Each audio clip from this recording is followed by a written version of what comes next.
What's going on, folks? Welcome back to the intersection with another traffic report today. Man, today we have an awesome album that we're looking at by Swoope. And John, you really sent this to me, and it had a great impact, man. What caused you to want to dig in on this? Well, actually, I got introduced to this album. I didn't even know it had dropped. And a guy named Jason Soria that I discipled back in Texas, who now lives in Nebraska, actually close to my in-laws, he knew that I lost my mom on December 30th. And so he heard the album, he heard the track, I Miss My Moms. Yeah. And he sent it to me and said, man, this song made me think of you. And so I actually didn't listen to it for several days. I'm just kind of in one of those spaces, right? Where here lately is not just my mom that I've lost, but I've had a lot of loss. And even as we film this, I'm planning a family trip because I'm probably on the verge of some more family loss right now. And so he sent this to me. I waited till I was with my wife actually to listen to it. But the way I do things, you know, if a song is a part of an album, I won't listen to just the song. Yeah. And so You need to hear the context. Yeah, I have to hear an album in its entirety on my first listen because I believe that artists wrote it to fit into a context, and if you listen to it out of context, then you don't truly grasp what the artist is trying to put forth. And I believe that what the artist is trying to convey is really what we should be interested in hearing when we consume art. That's just my deal. No, and speaking of that, that's actually a great transition, because when you sent it to me, I did listen to that one song, but I'm very similar. I want to hear the whole album, so I listened to that song and was just blown away. It was like blown away. It also reminded me, because he wrote another song called With You on, Swoope is my favorite artist, by the way, just hands down. And he wrote another song called With You on his 2018 album Sunshine, where he's first talking about his mom passing. And so I was like, oh, this is kind of a follow-up. This is different. And so I went back and started listening to the album, and the album starts, I was actually with my wife. It was my day off from the church, so it was Friday, and I was with my wife, had some things to do, but had some time. So we threw the album on Spotify on the TV. And the first song is Coffee and Grief. And the song, it's actually a monologue by a pastor named John O. So John O wrote a book about grief and approached Swoope like, hey, I'd like to make a soundtrack for this album to help people connect with the content of this book. And so the book is kind of this meta-narrative, or the song is this, the album is this meta-narrative of the book. And Coffee and Grief, he starts out saying, we often delay processing our grief. We don't want to process our grief because it's bitter, and the taste of bitterness is hard for us to swallow. And so we'll put it off. But he says that grief is a lot like coffee. And he's like, most people think coffee is a bean, but really it's a fruit. It's the pit of a cherry. And he says that the sweetness that comes from coffee, people can only experience if they're willing to push through the bitterness that's on the front end to get to this sweetness that is reserved for only those who persevere on the end. And I was like, so we about to listen to the whole album? She was sitting there working from home. I was like, so we listening to this whole album? She's like, yeah. I was like, okay. And that hit me well. Like, it is hard to sit in grief and sit with that bitterness. And a lot of times we feel like we shouldn't. I remember my uncle, Ricky, passed away. I was here in the Studio 104, was putting up the backdrops. And I was putting them together, and I've been looking at tutorials for like an hour trying to figure out how's this stuff go together, you know, and I get this call from my aunt. Hey, your Uncle Ricky is passed.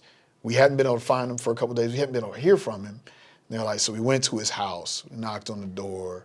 Finally, we got inside. He passed away, COVID complications. And I was completely caught off guard. He had gone into the hospital a week before that, just wasn't feeling well, something with his stomach. They had let him out, gave him some medication, And then we just hadn't heard from him for like 3 days, and he was just in there dead. I remember going to the wake. Yeah. And it's like that day I was like, I was just shocked. I remember a friend who was on staff came down and she just hugged me in the hallway. She ain't even a hugger. And so I knew like that hit me different. She ain't even a hugger. She just gave me a hug. And I was like, I don't know what to do. And I remember calling you at one point. I was like, bro, I don't know what to do. And you're like, man, there ain't no timeline to grief.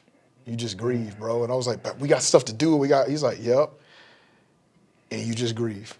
We'll still get stuff done, but you grieve.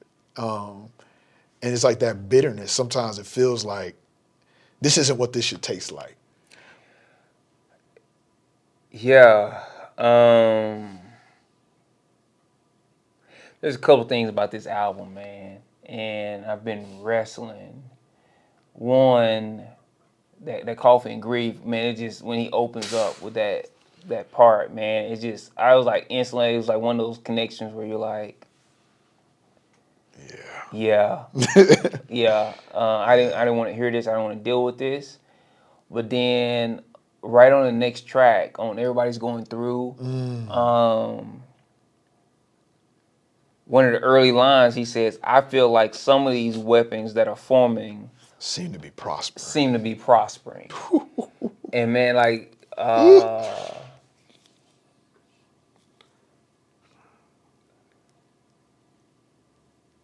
in your life, sometimes you can feel like you've outran a lot of stuff. If you understand what I mean, like stuff that you can't beat, you outrun. Like you just like you throw one lick and you turn around and pivot and you just run as fast as you can, right? And grief seems to be one of those things that have kept speed with me.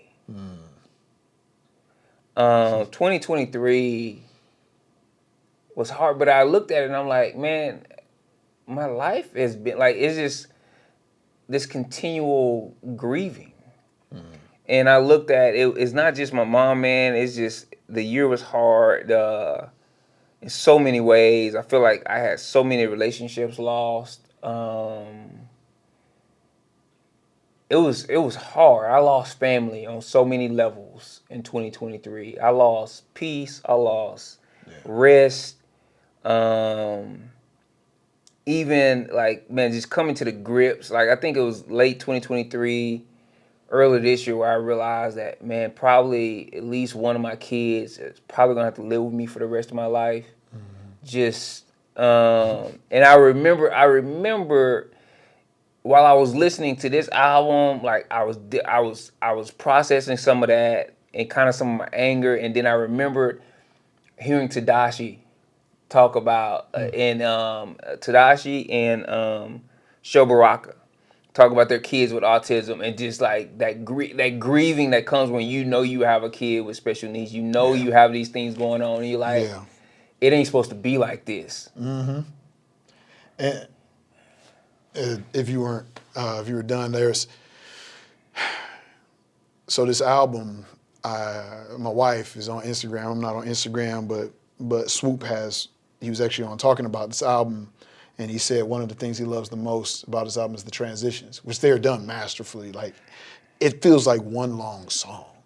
And he bridges the gap perfectly between talking about everybody's going through and talking about grief, and then he moves into like talking about grieving the lack of what he thought his life was going to look like, his expectations, and how it goes right along with this loss of grieving, losing and mourning, and that's how life is. Sometimes grief flows together. I was talking with a friend of mine. He just recently lost a family member, and he was like, man, it's hard because sometimes when you're grieving, it feels like time stops. But life doesn't stop for everyone else. And you and one other person can be grieving at the same time, and it's like time is moving at a different speed for the both of you. And it's this thing that flows in life where you move forward, but you don't really move on. It carries with you. Bro, and that's what I'm saying. Like some of these weapons that are forming Seem to be prospering. seem to be prospering, man. I can remember preparing for this, man. You start thinking about different things. I remember very early in life sitting in my dad's truck, grieving, asking him, "Why aren't you with my mom?" And then, and this hits the song later, and these tears were being told by other adults, "You can't say things like that. You can't bring that up." Why not? I remember is grieving like, man, why is my family broken? Why, like, grieving that, right? Right. I'm a 43-year-old man, but I still grieve like things. that brokenness. And then getting in first grade, and the first time I knew about racism, because I had family members of different races, but being in that first grade class and having a white student hit me and me retaliating and hitting back, and the teacher saying, "Well, I can see where you hit him, but I can't see where he hit you," and feeling like the hurt I feel in this world doesn't matter. One, because earlier I was told that I can't voice when I'm hurt. And now I'm being told that it's not seen when I'm hurt. Then I became the fat kid. And then I had to deal with everybody's words, right? The way I outran it was I became gifted with my tongue. But I still had to grieve the things that people said and thought about me. And even though a lot of the story of my life was about how I overcame people's initial perception of me, my whole life has been filled with having to always overcome someone's book cover perception of me, because either I was the fat kid when I was young, I was the large African American teen when I was a teen. When I was the man, I was the educated, highly educated, outspoken, large African American man. Now you're a target. And as a professional, I was the opinionated,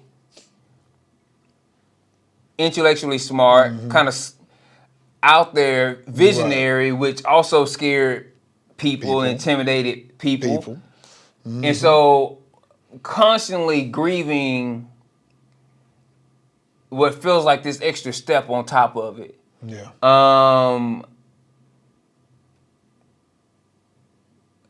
Having to transition and give up dreams along the way. And then losing both my parents within a year, the different things that happened both in the church and the nonprofit, and then just everything like with my kids.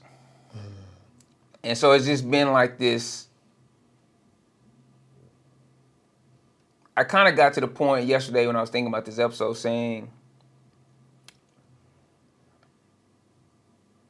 I don't know if I know what it means to grieve, because I've never known what it is like to not be grieving. And so when he talks about in one of the songs of nobody told me it was supposed to feel like this. And he starts processing that, and then being in spaces where he talks about on these tiers of if I say I'm sad, but you say but joy. But joy, yeah. If I said I'm scared but faith. Don't give me cliche when I'm questioning God. And I'm like, man, I've been in too many circles, man, where I remember going to my community group the day after I considered committing suicide and telling them about that. And then having people in the church be upset with me because I was open about having suicidal thoughts because I was tired of grieving. But faith. But faith. But joy. But faith. And I'm like, none of those things are stopping me from hurting. Yeah. Shortest verse in the Bible, Jesus wept. I wish somebody would have told Jesus, you just gotta have faith. Jesus, yeah, your friend just died, but you just gotta have faith. He wept. Yeah, and so this project, man, he does this masterful job, and I think Swoope, you know how I feel, the honey lemon pepper. That's my guy. Yeah. I just think Swoope is one of the most underrated Christian hip hop artists of our One time. of the most underrated artists of all time.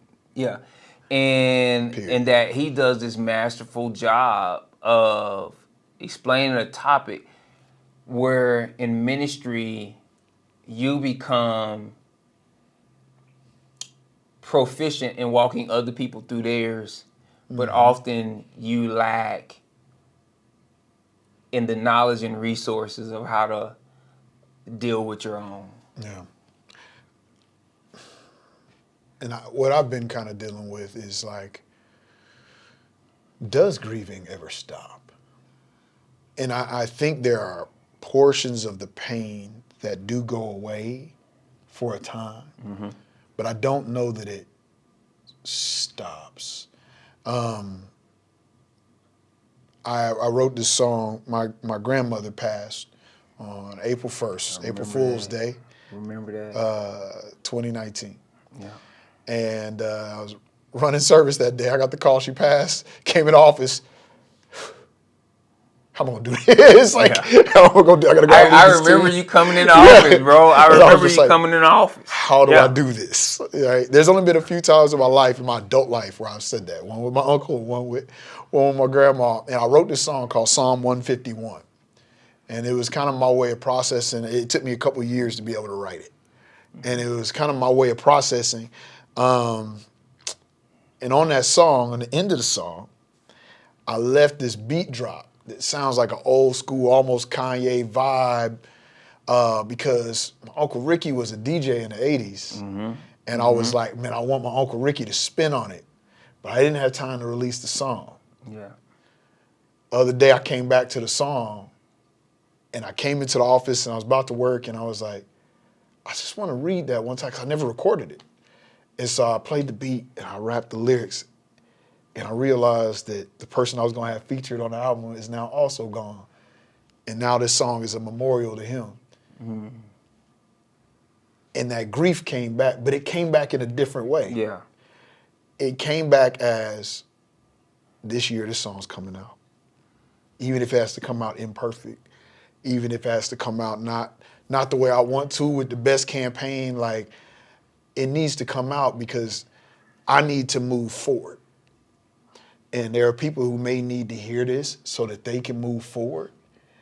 And they just need the time. There's this line in that same song, Everybody's Going Through, by Swoope, where he says, it's right after the line where he says, some of these weapons that are forming seem to be prospering. He says, uneducated, he said, it's a lot for me. Uneducated and don't know how to grieve, and everybody thinks there's only one way to do it properly, and that's to cry for weeks. But I'm fatigued and I ain't cried in weeks. Yeah. I'm kind of tired. Please give me some time to breathe. Yeah. And it's like, That man, hit me. That hit me. bro, it's like, we need time to breathe. And my deal is, man, I still haven't cried for my mom passing.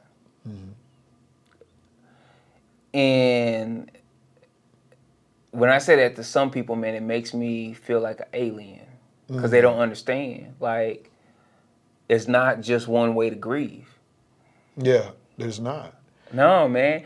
With my kids, man, it's been a rough go. I don't even know how to say it other than it's been a rough go. And the other night, I found myself praying before I got in bed. God, give me the patience that you've had with me with my kids. Yeah.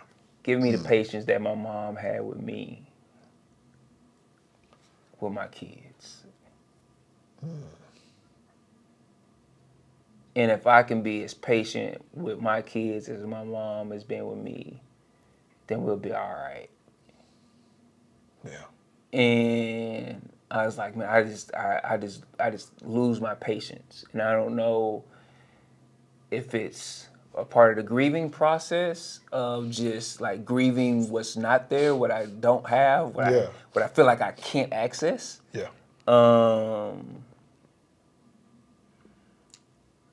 And then just knowing that I'm working through some of this stuff. I'm not just stuffing. I am going to therapy. I am talking through these things. Me and you have both talked about, like, my therapy sessions look like me just having a place to go in and for 50 minutes just talking through all the people I want to cuss out, but I can't because I'm a pastor and I'm a public figure. And I can't put it online. I can't make the side eye comment that I want to make. Yeah. And all the posts that I get ready to post, I delete. And in therapy, I can just let it go and give myself permission to be angry at folks, and process it and excrete and leave that place and be all right. Yeah. And so I'm not just stuffing it, and I am working through it. It just hadn't produced like I thought it would. Yeah. And like, I mean, I never did cry when my dad passed. And it wasn't because I was angry at him or whatever, man. It was a different process. And so I thank Swoope for this work. And like some of the wins that we getting right now, some of the stuff we celebrated in the last couple of days. Yeah. For the community, I wish my mom could have saw. I'm now getting help for people in the community that my family didn't have growing up. Yeah. And so I wish that she would have got to celebrate some of these W's with me. Yeah.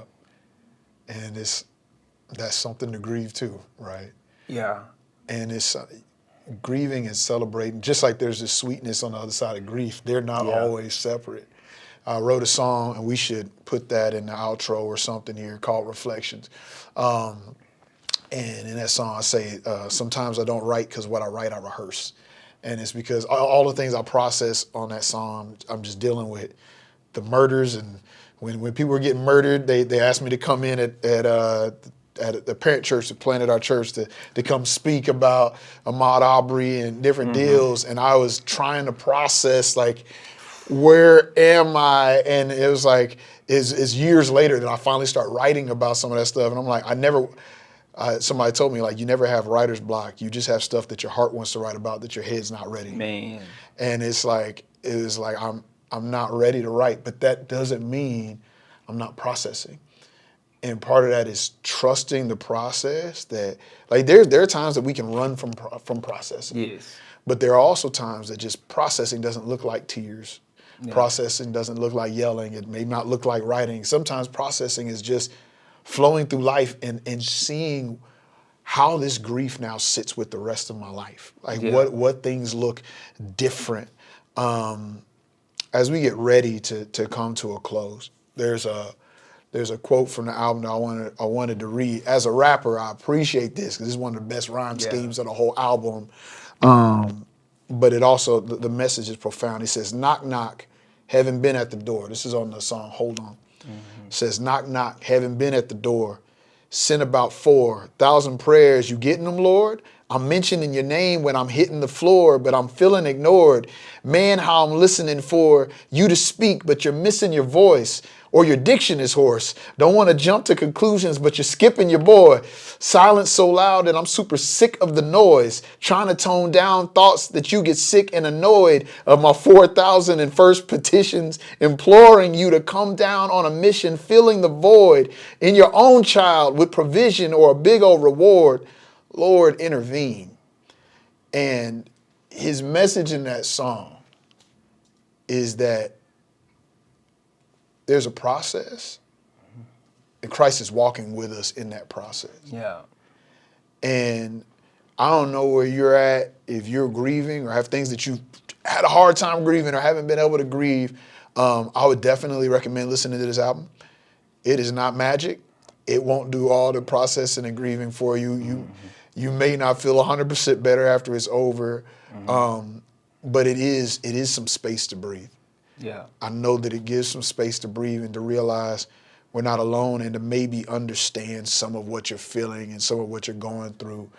We also had a grief specialist on one of our episodes, Felicia Glass, in season 2, and she talked about grief and finding grief counseling. She's a grief specialist, and so there are people who can help us grieve as well. But have grace for yourself as you grieve, and don't try to set some sort of standard definition on something that there is none. There is none for. So, man, as we wrap up, from all of us here to you, man, we'll see you in the intersection. Have a good one.